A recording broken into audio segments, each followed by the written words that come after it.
दोघांचे गुण वेगळे वेगळे होते. दररोज हा महात्मा आणलेला लहानपणापासून महाराज त्याची सवयच फार खराब, इतकी घाण सवय होती. स्नान शौच क्रियाहीन दुर्भक्षी क्रोध वर्जिता दुष्परिग्रह करता शवहस्ते.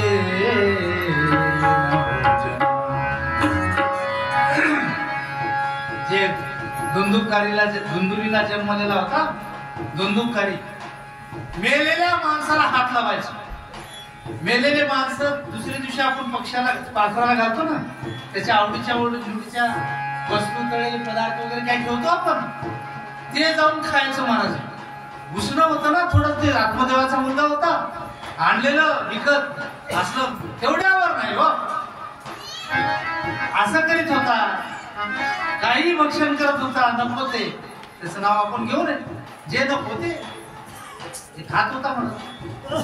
असं दिवसेंदिवस वाढायला. क्रोध, राग भयानक होता. राग क्रोधाच्या आहारी गेलेला होता. वाईट वस्तूचा नाद लागत होता. सगळ्या वाईट गोष्टीचा संग्रह करायचा. प्रेताच्या हाताने स्पर्श केलेले अन्नही खात होता. तेवढ्यावर नाही, चोर हा सर्व जने द्वेषी परवे प्रवदीपका लालनाना वार्तकादत्वा निपातयतम. चोरी करणे, चोरी करायचा, सर्वांचा द्वेष करायचा, हे चांगलं नाही, हे बरं नाही, हे माणूस बरा नाही, तो बरा नाही. द्वेष. दीन दुःखी गरिबांना दुःखी माणूस. आत्मदेव श्रीमंत होते, मोठ्याचं लेकरू गरिबांना त्रास द्यायला लागला, दुःख द्यायला लागला, त्रास द्यायला लागला. चांडाळाविषयी त्याला विशेष प्रेम. जे चांडाळ चौकडी लोक राहतात, जे निंदा करणारे राहतात, उठाळखोर राहतात, चुगल्या करणारे राहतात, त्याचा भलता लढा या धुंदुकारीला असा तो हाता. आता एवढ्यावर कुठं थांबलो. चांडाळाविषयी त्याला प्रेम. हातामध्ये गळ्यात फास घ्यायचा. फास ते लहान असताना आम्ही, आता मला शेताकडे काही जायचं योगच नाही, ते शशे धरायची भाषा असतात बघा, इथे येत होती मला. नाही शशे धरायला, हरण धरायला त्या काळात मोबा होती. तो फास घ्यायचा आणि माळानं जंगलानं फिरायचं. मला ते पक्षी धरायला, पशु धरायला, हरिण शशे जे खायचे असतात त्यांचे ते खाण्याचा विषय तो. ते असं धरायला कुत्र्यांना बरोबर फाशी पाडल्यासारखा तो फिरायचा. जंगलाला फिरला. असं करता करता सवय अशी भयानक लागली मला. एकदा पितरी ताड्या हा परा नेत वेशा कुसडेन पित्रम विता म्हणून नाशितम. एकदा पित्त तरी नाडम पात्रानी स्वयं महातरता. काय केलं नाही बिचाऱ्याला. वेशाच्या जाळात अडकला. त्याने आपल्या वडिलांची संपत्ती सगळी ओढून टाकलं. सगळं उधळून टाकलं. मला काय खर्च पुरतं सगळं सगळं सगळं साफ झालं. एक दिवस माता पित्यानं मारला नव्हताच ना तो यांचा. तो आणलेला होता मेवणीचा, आहे ना. मामा तुम्हाला वाजत येते ना. तो आणलेला, हो, मारला आई वडिलांना. सगळं धन धान्य गेलं. दुःखी झाले आत्मदेव. एके दिवशी असं वाटायला लागलं, खरंच ज्या संन्यासानं मला सांगितलं होतं रे लेकरू नसलं तर बरं, काय चूक झाली माझी, काय चूक झाली. हे भगवान, काय कळना झालं. हा माझा पुत्र आहे, या अज्ञानाचा त्याग करा, मोहामुळे नरक प्राप्त. महाराज खूप खूप दुःखी झाला. त्याच वेळी ज्ञानी गोकर्ण तिथे आला. ज्या गायीपासून जन्मलेला मुलगा होता तो तेवढ्यामध्ये तो तिथं आला आणि म्हणायला लागला, पितामह, बाबा, जे काही जात असे बाबा दादा, तर मला काका म्हणतो, चलत राहते. बाबा बाबा ऐका माझं, तुम्हाला विनंती आहे. आज दोघांवरही एकदा हात केलाय तो, उद्याला तुम्हाला तुडून तुडून मारेल. बाबा तुम्ही ज्ञानी आहात, मला आईबद्दल काही बोलायचं नाही. आई नव्हती त्याची, ती आई गाय आहे, ते धुंदुली आहे, धुंदुली. त्याला माहित होतं कोणाला. बाबा तुम्हाला विनंती आहे, तुम्ही एक काम करा, तुम्ही संन्यासाचा त्याग करा. संसार हा संसार आसार आहे, हा अत्यंत दुःखरूप आहे. आसार खलू संसार दुःखरूपी विमोह. हा संसार दुःखमय. या मोहात पडू नका. कोणाचा पुत्र, कोणाचं दुःख सुख, कोणाचं हो देवा माझे मन लागो तुझी चरणी. देवा माझे मन लागो तुझी चरणी. हे देवा माझे मन लागो तुझी चरणी.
चक्रवर्ती राजा यांनाही काही सुख मिळत नाही.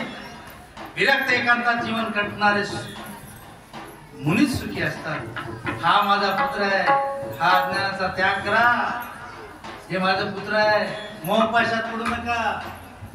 ऐका विनंती आहे बाबा, सांगितलं. आता इथं नाही म्हणणार, तुम्हाला सांगितलं कीर्तनाच्या दिवशी सांगतो, इथून नाही. हा पुत्र नाही सांगणार. बाबा गोकर्णाला उपदेश केला, बाबा या संसारातून मुक्त व्हा, जंगलामध्ये जा, संन्यास घ्या. मी काय करू? गोकर्णाने उपदेश केला, तिथं जा, सर्व सत्संगात संग त्याग करून वनामध्ये निघून जा. गोकर्णाचे म्हणणे ऐकून आतमध्ये वनात जाण्यासाठी तयार झाला आणि त्या ठिकाणी जाऊन पुत्र वनात राहून ते काय करावे त्यांना सांगितलं. त्या ठिकाणी हा एकांत वासामध्ये भगवंताचं चिंतन करायला लागले. त्यावेळेला गोकर्ण म्हणायला लागला, हे शरीर, हे मासे सगळं नश्वर आहे. उपदेश करायला लागले, नेहमी धर्माचा आश्रय करून राहा, सर्व लौकिक व्यवहाराचा त्याग करा. बाबा साधू संतांची सेवा करा. भोग लालसेला जवळ येऊ देऊ नका. दुसऱ्याच्या गुणदोषाचा विचार करू नका, स्वतःचा विचार करा आणि आपलं जीवन मुक्त करा. हे सगळं तात्काळ सोडून द्या आणि भगवत वाचनाया भागवत कथेचा नित्य आनंद लुटा. याप्रमाणे पुत्राच्या आदेशाचं पालन वासुदेवाने केलं. घर सोडलं आणि मनात निघून गेले. त्याचे 60 वर्षाचे वय झाले होते त्यावेळेला. 60 वर्ष आत्मदेवाचं वय 60 वर्ष झालं होतं. त्यावेळेला मुलाच्या ऐकून गेले. बाप निघून गेला. धुंदुकारी लहानाचा मोठा झाला. एके दिवशी घरातला पैसा संपला. घरात 5 वेशा आणून ठेवल्या महाराज. घरातलं धन सगळं निघून गेलं. एके दिवशी आईला सांगितलं, आई तुझ्या गळ्यातलं घरात काहीच नाहीये, तुझ्या गळ्यातलं मंगळसूत्र मला दे. आई सांगितलं बेटा तुझ्या हात जोडते तुझ्या पाया पडते रे, बाकी सगळं घे, माझा जीव घे, पण माझं मंगळसूत्र घेऊ नको. होती खरा पण मंगळसूत्रामध्ये ध्यान होतं महाराज. त्या मंगळसूत्राचा विचार केला, आईला मंगळसूत्र दे ना. त्यावेळेला आईला धपाधप मारला तो. आई माराच्या भीतीनं याच्या त्रासानं आई तिथून आता पळून जावं, आपण फक्त निघून जावं हा उद्देश मनात होता. तेवढ्यामध्ये आई मंगळसूत्र देईना. त्यावेळेला जळतं आपण त्या चुलीमधलं घेतलं महाराज. आईच्या मागे लागला आई असं बेभान म्हणून पळायला लागली, जीवांच्या आकांतानं पळायला लागली. ज्या वेळेला पळत होती त्यावेळेला पडकी विहीर होती, तोल बाजूला गेला आणि विहिरीत ते धुंदुकारी पडली, समाप्त झाली. धुंदुकारी घरी आला, धुंदुकारी घरी आला. इकडं तिकडं पाहत तर काय घरात काहीच नाही.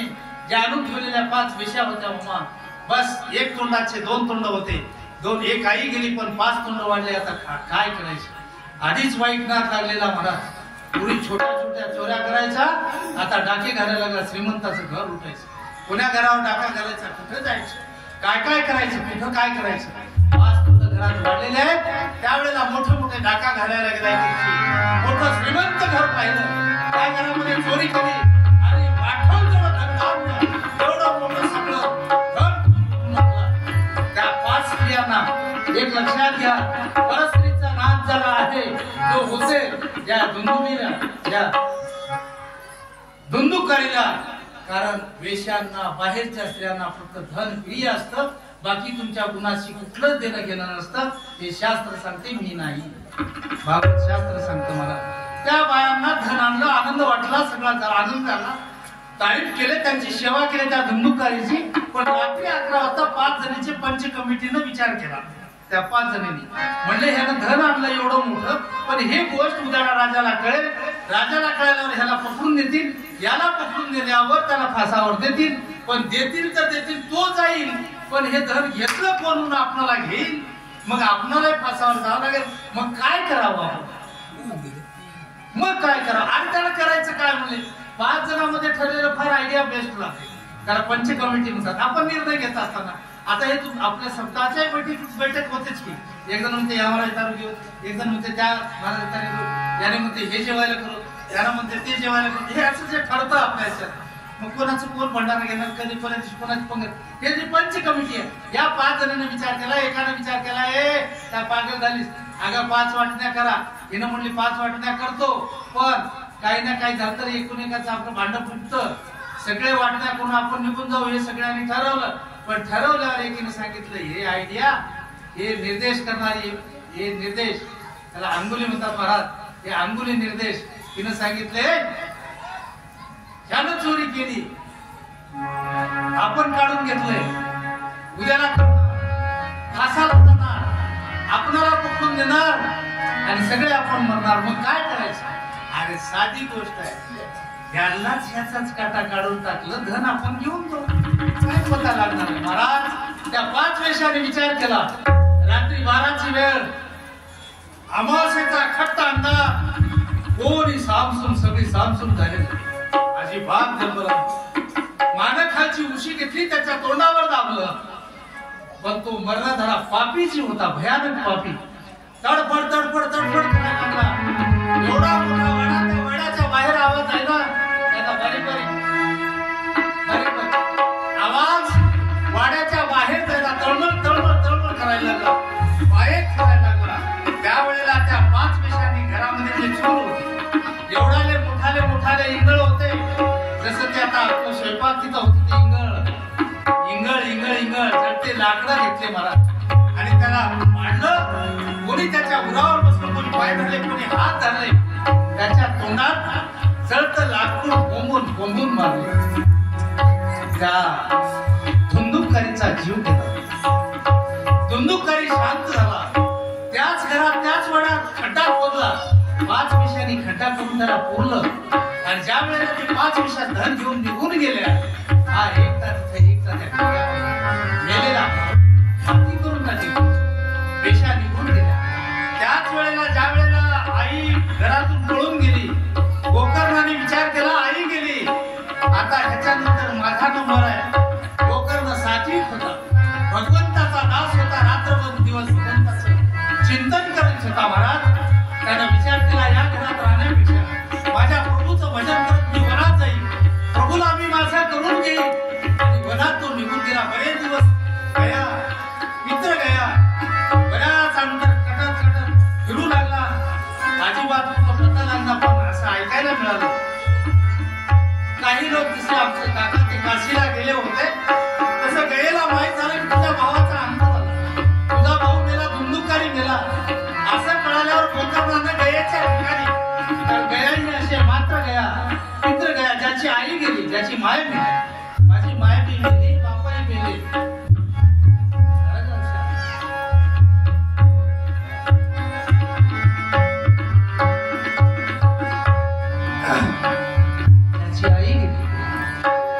मात्र गयाला पिंडदान करावं लागलं. ज्याचे वडील गेले, मित्र गयाला दान करावं, पिंडदान करावं. बाबा गोकर्णाला माहीत झालं की माझा भाऊ गेला, मात्र गयाला पिंडदान केलं महाराज. काही झालं नाही. सगळं तीर्थयात्रा करत करत जिथं जिथं काशी रामेश्वर जिथं जिथं पिंडदान करता येतं त्या प्रत्येक ठिकाणी पिंडदान केलं. कुठेही काही फरक पडला नाही. बऱ्याच दिवसानंतर भाऊ गेला म्हणून घराकडे जावं म्हणून तो गावी आला. संध्याकाळ झालेली होती, अंधार पडलेला होता. येता येता कुठंतरी काही खायला मिळालं. रात्रीला आपल्या घरी जाऊन झोपावं. रात्री 9-10ची वेळ त्यामध्ये किती वेळ जागी राहतात? 9 वाजता मला 7-7:30 8ला झोपतात. 10 वाजता आपल्या दाराचं कुलूप तोडला. गोकर्ण आपल्या घरामध्ये जाऊन झोपला महाराज. पहिली चालून चालून थकलेला जीव पडल्या पडल्या डोळा लागला. रात्री 12-1 ची वेळ. धुंदुकारी प्रेत योनीमध्ये भूत झालेला महाराज. रात्री 12 वाजता अक्राळ विक्राळ आक्रोश करायला लागला. जोर जोरात किंकाळ्या मारू लागला. जोर जोरात किंकाळ्या मारतोय काय? कधी कुत्रा दिसत होता, कधी हत्ती दिसत होता, घोडा दिसत होता महाराज. असे वेगळे वेगळे होत. गोकर्ण उठून बसला. काय माझ्या आमचाच वाडा आहे. असं का होत? जोर जोरात काळे भोर कपडे घालून एवढा मोठा विराट स्वरूप. काही करता, कधी हत्ती, कधी रेडा,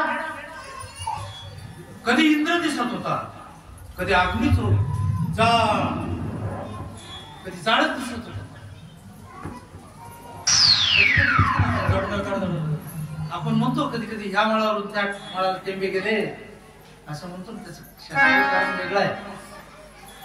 असं अग्नी दिसत होता. शास्त्रान्वेष सुकृतस्ति सुकृत मैषो सकृदिन्दा सकृजाने पुनच्च पुरुषे भवतु. महाराज त्याच्या वेगवेगळ्या अवस्था पाहून गोकर्णाने निश्चय केला की हा कोणीतरी दुर्गती प्राप्त झालेला जीव. तेव्हा याने नक्की धैर्यपूर्वक त्याला विचारलं, हिम्मत केली गोकर्णाने आणि विचारलं, तू कोण आहेस? रात्रीच्या वेळी अशी भयानक रूपे का दाखवतेस? का दिसतोयस मला? तुझी अशी दशा कशी झाली? तू प्रेत आहेस? तू पिशाच आहेस का? कोण राक्षस आहेस? हे मला सांग, तरच मला कळलं, ते मला खरं कळलं. तू कोण आहेस सांग. यवं प्रश्नास्तवादेन रुरोद्रोचो पुनः पुनः असक्तो वचमोचारे सद्या मात्रं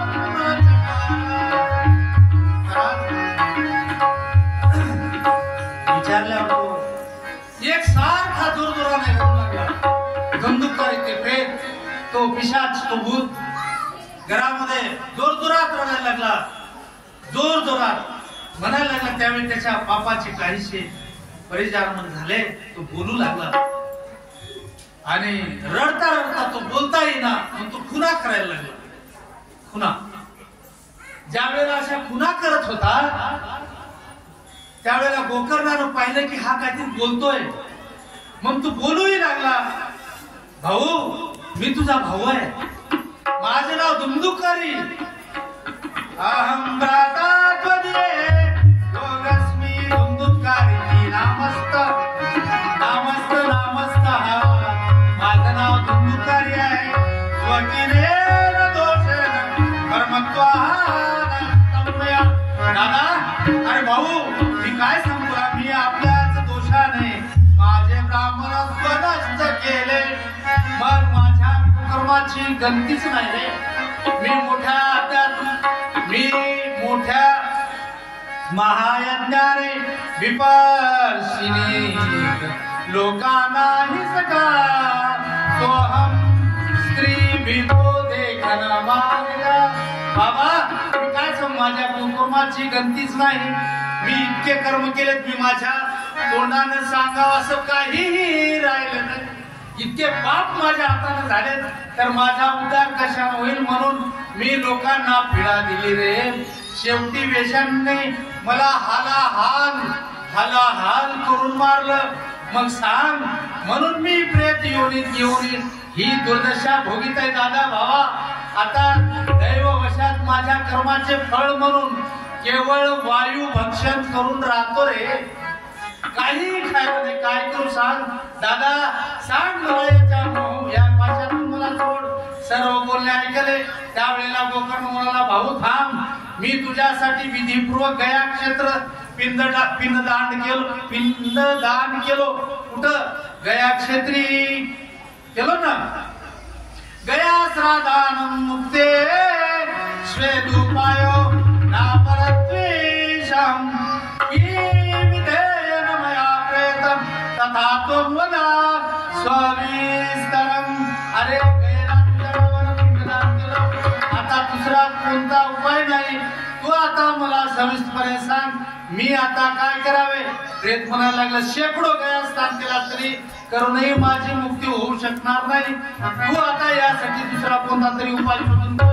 प्रेताचे बोलणे ऐकून गोकर्ण मोठ्या आश्चर्याने बोलायला लागला, जर शेकडो गया श्राद्ध आहे, शेकडो गया काशी, काहीच करूनही तुझी मुक्ती होणार नाही, तर मग मी आता केवळ अशक्य आहे. हे प्रेता, आता तू निर्भय होऊन आपल्या स्थानावर राहून तुझ्या जागी जाऊन राहा. मी तुझ्यासाठी उपाय शोधतो. म्हणून गोकर्ण गडाच्या बाहेर पडले. महाराज दुःखकारी निदसानम तेन दिष्टस्ततो गोकर्णे चित्तयामासं नारात्रीन तदं वचगातं. महाराज गोकर्ण त्याच रात्री गोकर्णाची आज्ञा घेऊन दुंदुकारी आपापल्या ठिकाणी जाऊन बसला. स्थानाकडे निघून गेला. इकडे गोकर्ण रात्रभर विचार करू लागला, परंतु त्याला काही उपाय सुचेना. सकाळ झाल्यावर तो आपल्याला पाहून लोक प्रेताला, आपल्याला जे घडलं पाहून लोक प्रेताने त्याला भेटण्यासाठी प्रेमाने तो रात्री आला. आलेल्याच रात्री हे कर्म घडलं. गोकर्ण आला. सगळ्या गावातले जसे तुम्ही सगळे महात्म्या तसे महाराज सगळे येऊन भेटायला लागले. त्यावेळेला गोकर्ण सांगायला लागला, यापैकी अनेक लोकांना, विद्वान लोकांना, योगनिष्ठ लोकांना, ज्ञानी लोकांना, वेद पारंगत लोकांना कळालं मला म्हणून कळलं मी. मला सांगायला लागतं का मी पोटातले आता जेवण घेतो असा कळालं म्हणून तर पडलं स्पीडली काहीच नाही.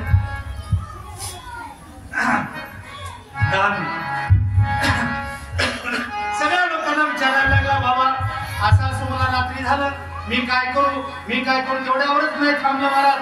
तेव्हा सगळीकडे विचारायला लागला. सगळ्या ऋषीमुनी सगळ्यांना, सगळ्या ब्राह्मणांना, सगळं मंत्र तंत्र जंत्र सगळे पाहिले, पंचांग पाहिलं, काही सापडलं. त्यावेळेला एका महान गोकर्ण वैष्णव ब्राह्मणाचा मुख्य श्रोता आणि तो एके दिवशी एका महात्म्याची भेट झाली. म्हणले काय करावं? नारद मुनी सांगतात, म्हणले तुम्ही हे ते काही करण्यापेक्षा ज्या ठिकाणी तो दुंदुकारी तुम्हाला त्रास देतो आहे, तुम्ही त्याच्या नावाने भागवत ग्रंथाची कथा आयोजित करा. त्यामुळं काय होईल, आता सगळेजण जमा झाले. त्यामुळं सांगतो, गोकर्ण ह्या कथा ऐकल्यामुळं पापाचा नाश होतो. घरामध्ये काही शनी असेल, घरामध्ये काही विदुष्ट असेल, घरामध्ये काही कोणाची आपल्या पूर्वजांची विधी करायची असेल, आपण पिंडदान करतो, हाडगंगेला असं टाकतो असं म्हणतो ना. हे जे करतात, जे पिंडदान करता राहिलं असेल, जर ते राहिलं तर ते आपल्या पितृदोषामध्ये येते.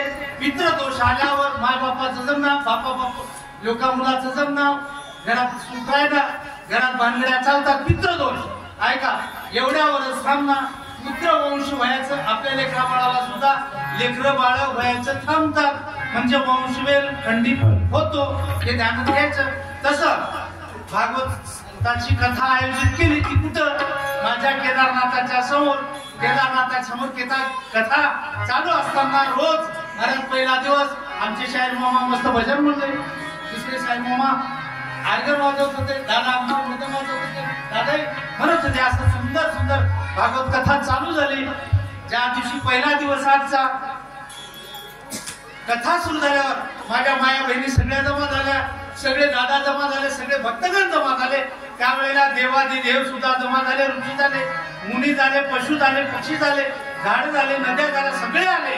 त्यावेळेला धुंदुकारी आता म्हणाला, एवढे जमा झाल्यावर मी कुठं बसू, कारण मी तर प्रेत योनीमध्ये माझा जन्म झाला, प्रेत योनीमध्ये आहे, मी भूत आहे.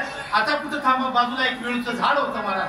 त्या वेळूचं झाडाला त्याला 7 कांडे आले होते. तो बारीक, त्या वेळूच्या कांड्याला बारीक एक छिद्र होतं. त्या छिद्र, कारण मन, भूत आणि पाण्याचा प्रवाह असा असतो, उतार बगले घुसते. त्या वेळूच्या लाकडामध्ये हळून सूक्ष्म रूपाने तो घुसला आणि गेल्याबरोबर पहिल्या दिवशीच्या कथेमध्ये कथा श्रवण केली. कथा ऐकल्यावर एक गाठ फुटली, दुसऱ्या दिवशी दुसरी फुटली, तिसऱ्या दिवशी चौथी, 7 दिवसाच्या 7 गाठी फुटल्या. 7 गाठी फुटल्यावर या ठिकाणी धुंदुकारीला नेण्यासाठी तो वेळूच्या गाठी, पहिल्या गाठी एकाग्र चित्तानं सर्व अंगाचे कान करून तो ऐकत होता. ऐकत असताना इकडं तिकडं ध्यान नव्हतं. आता आपलं ध्यान राहते, आपण संसारिक आहे, कारण मी तुम्हाला काहीही बोलणार नाही. का नाही, मी माझ्या केदारनाथाच्या पुढे आहे. मी एकही शब्द तुम्हाला बोलणार, फक्त एक पाया पडून सांगतो एवढंच, कारण हे सांगता येते म्हणून. तुम्ही ध्यान देऊन कथा श्रवण करा. 7 दिवस कथा ऐकायचे. गोकर्णाने 7 दिवस सर्वांगाचे काम केले आणि 7 दिवस 7 गाठी फुटल्या. विमान आलं, विमानामध्ये दुंदुली बसला, निघून गेला. त्यावेळेला सगळ्यांनी प्रश्न केला, म्हणले गोकर्णा, म्हणले देवा, अहो त्यांना आम्ही कथा ऐकली, त्याने कथा ऐकली, त्याला न्यायला विमान आलं, आम्ही कथा ऐकली, आम्हाला का विमान नाही? त्या गोकर्णानं सांगितलं, बाबा दोष तुमचाही नाही, दोष माझाही नाही, दोष सांगणाऱ्याचा नाही, दोष ऐकणाऱ्याचा नाही. ज्यानं हे करतं तिथं कोणाच्या तरी मनामध्ये थोडं तरी राहिलं, थोडं तरी. माझ्याही मनात आहे, माझ्या मनात एक आहे की आपण कथा चांगली केली पाहिजे. मी सकाळी बोललो आमच्या घरी, गजूला सुद्धा, आमच्या डॉक्टरला सुद्धा म्हणलो, डॉक्टरला मी म्हणलो, आता डॉक्टर म्हणजे पोरं आहेत, ते पोरायला सांगावं लागतं. आज माझं केदारनाथ मला भयानक आनंद आहे, मी खूप आनंदी आहे बरं का. मला काही आता राहिलंच नाही, इतकं समाधान मनात आलो. पोराला म्हणलो मी माझ्या केदारनाथाजवळ, कारण आमचं लग्न झालं की ते यावंच लागते. पहिलं इथं, दुसऱ्या दिवशी इथं यावं लागतं. मग ते कथा आहे म्हणतात, बरं झालं काका, बरं झालं, जावा म्हणतात. मग आमचे घरचे म्हणले, त्याची आई म्हणलं केदारनाथाजवळ चाललो. म्हणजे केदारनाथ तर 1 किलोमीटर मध्ये आहे की. हो, लोक ठरवतात. मी म्हणलं कोणी राव की नको राव, मला एक केदारनाथ तिथं बसून आहे, हे जे कलश आहे ना इथंच बसून आहे त्यानं माझ्याजवळ, म्हणून मी इतक्या रंगारंगामध्ये आलो. उद्या कसं आपणही सर्वांगाचे काम करा, भगवंताचे दास व्हा, देवाशी समर्पित व्हा. जसं गोकर्णानं आपल्या आई वडिलांना उपदेश केला, त्याचा उद्धार झाला. धुंदुकारी एवढा पापी असून सुद्धा, एवढा काय काय केलं नाही त्यानं, एवढा असून सुद्धा हा त्याचाही उद्धार झाला आणि आपलाही उद्धार होतो. पण सर्वांना विनंती आहे, उद्या ठीक किती वाजता? 1 वाजता.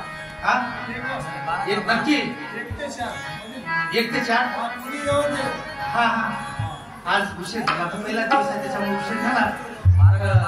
कसं धुंदुकारीचा उद्धार झाला तसा माय बाप, तुम्ही लक्षात घ्या.